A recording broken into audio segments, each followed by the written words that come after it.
Hello, Nick here. Welcome back. And we are continuing a dramatic reading of The Hatchet by the great Gary Paulsen. And we're picking up on chapter 13. Let's begin.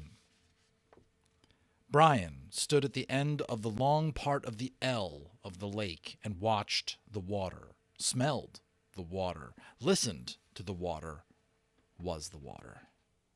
A fish moved and his eyes jerked sideways to see the ripples, but it did not move any other part of his body, did not raise the bow or reach into his belt pouch for a fish arrow. It was not the right kind of fish, not a food fish. The food fish stayed close in the shallows, and did not roll that way, but made quicker movements, food movements. The large fish rolled and stayed deep and could not be taken. But it didn't matter. This day, this morning, he was not looking for fish. The fish was the light meat, and he was sick of them, so he's been successful with the fish. He was looking for one of the foolish birds. He called them fool birds, and there was a flock that lived near the end of the long part of the lake. So we can already tell that some time has passed from when we last heard Brian in the deeps of his depression, feeling like no one's ever going to come rescue him, and sort of resigned to his awful fate of being alone and on his own for potentially the rest of his life. At least that's the way he felt in the last chapter. So now we see, perhaps with that sort of acceptance came commitment. And now we see he's made some progress, at least as far as the food supply, some diversity here. Fool birds flocked that lived near the end of the long part of the lake, but something he did not understand had stopped him, and he stood, breathing gently through his mouth to keep silent, letting his eyes and ears go out and do the work for him. It had happened before this way. Something had come into him from outside to warn him, and he stopped. Once it had been the bear again. He had been taking the last of the raspberries, and something came inside and stopped him, and he looked where his ears said to look, and there was a female bear with cubs. Had he taken two more steps, he would have come between the mother and her cubs, and that was a bad place to be. As it was, the mother had stood and faced him, and made a low sound in her throat, to threaten and warn him. He paid attention to the feeling now, and he stood and waited patiently, knowing he was right and that something would come. Turn, smell, listen, feel, and then a sound, a small sound, and he looked up and away from the lake and saw the wolf. It was halfway up the hill from the lake, standing with its head and shoulders sticking out into a small opening, looking down on him with wide yellow eyes. He had never seen a wolf, and the size threw him. Not as big as a bear, but somehow seeming that large. The wolf claimed all that was below him as his own, took Brian as his own. Brian looked back and for a moment felt afraid because the wolf was so right. He knew Brian, knew him and owned him, and chose not to do anything to him. But the fear moved him, moved away, and Brian knew the wolf for what it was. Another part of the woods, another part of all of it. Brian relaxed the tension on the spear in his hand, settled the bow in his other hand from where it had started to come up. He knew the wolf now, as the wolf knew him, and he nodded to it, nodded and smiled. The wolf watched him for another time, another part of his life. Then it turned and walked effortlessly up the hill, and as it came out of the brush, it was followed by 3 other wolves, all equally large and gray and beautiful, all looking down on him as they trotted past and away. Brian nodded to each of them. He was not the same now. The Brian that stood and watched the wolves move away and nodded to them was completely changed. Time had come. Time that he measured but didn't care about. Time had come into his life and moved out and left him different. In measured time, 47 days had passed since the crash. 42 days, he thought, since he had died and been born as the new Brian. When the plane had come and gone, it had put him down, gutted him, and dropped him and left him with nothing. The rest of that first day, he had gone down and down until dark. He had let the fire go out, had forgotten to eat even an egg, had let his brain take him down to where he was done, where he wanted to be done and done, to where he wanted to die. He had settled into the gray funk, deeper and still deeper, until finally, in the dark, he had gone up on the ridge and taken the hatchet and tried to end it by cutting himself. Terrible, terrible despair. Madness. A hissing madness that took his brain. There had been nothing for him then, and he tried to become nothing, but the cutting had been hard to do, impossible to do, and he had at last fallen to his side, wishing for death, wishing for an end, and slept, only didn't sleep. With his eyes closed and his mind open, he lay on the rock through the night, lay and hated and wished for it to end, and thought the word cloud down through that awful night. Over and over the word, wanting all his clouds to come down, but in the morning he was still there. What a vivid description, what a detailed description. And sometimes I'm sure if you've read books and you've heard of these very unique, odd, like phrases or thoughts or unique situations, you have to think to yourself, that had to come from somewhere. Like the author had to maybe have experienced this or thought that. Something so unique, cloud down. I don't even believe that plays very significantly into the story, but it's such a unique thing that we all know we've had weird, strange thoughts like that in the depths of feelings, dreams, whatever it might be, sleeplessness. I just think that I just had to pause and point that out. It's and the biography of Gary Paulsen, if you looked into him, he spent a lot of time outdoors in the wilderness and stuff like that. Was in the military and probably had gone through a number of very harrowing experiences. So I'm sure he borrows heavily from this. And what we were reading about through Brian is probably borrowed largely in large chunks from the author's own experience.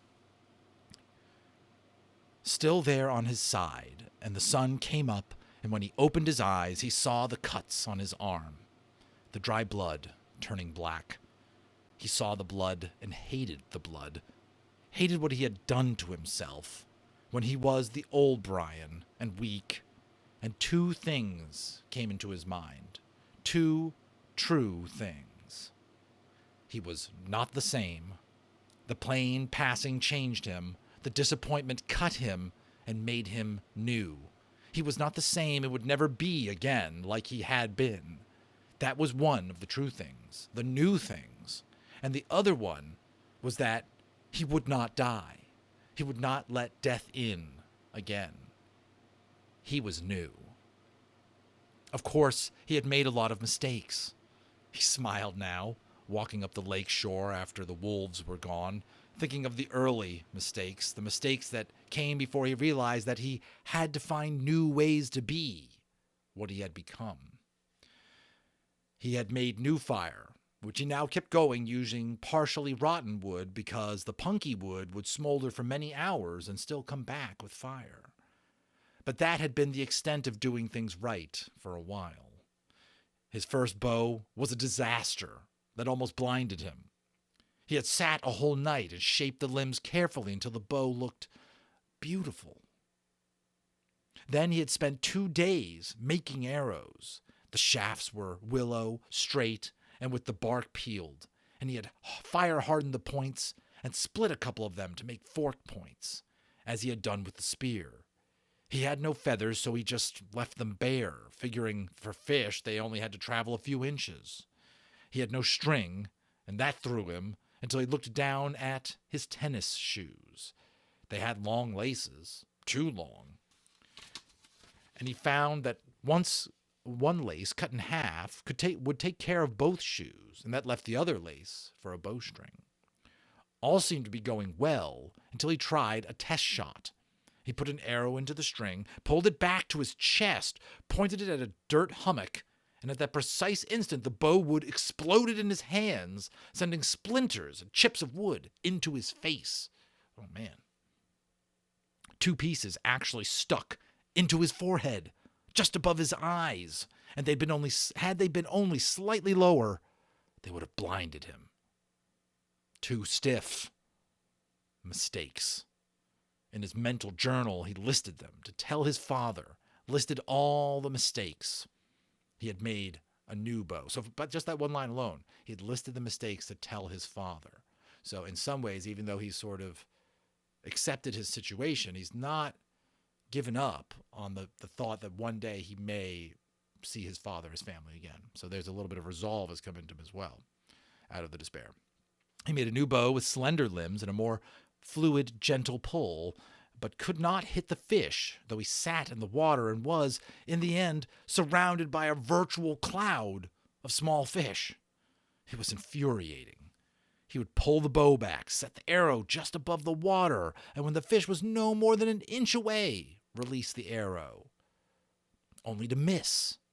It seemed to him that the arrow had gone right through the fish, again and again, but the fish didn't get hurt.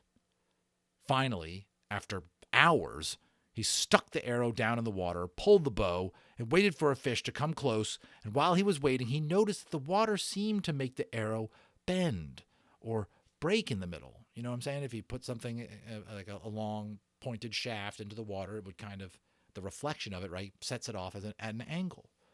Of course, he had forgotten that water refracts, bends light. He had learned that somewhere in some class. Maybe it was biology. He couldn't remember. But it did bend light, and that meant the fish were not where they appeared to be. They were lower, just below, which meant he had to aim just under them. He would not forget his first hit. Not ever.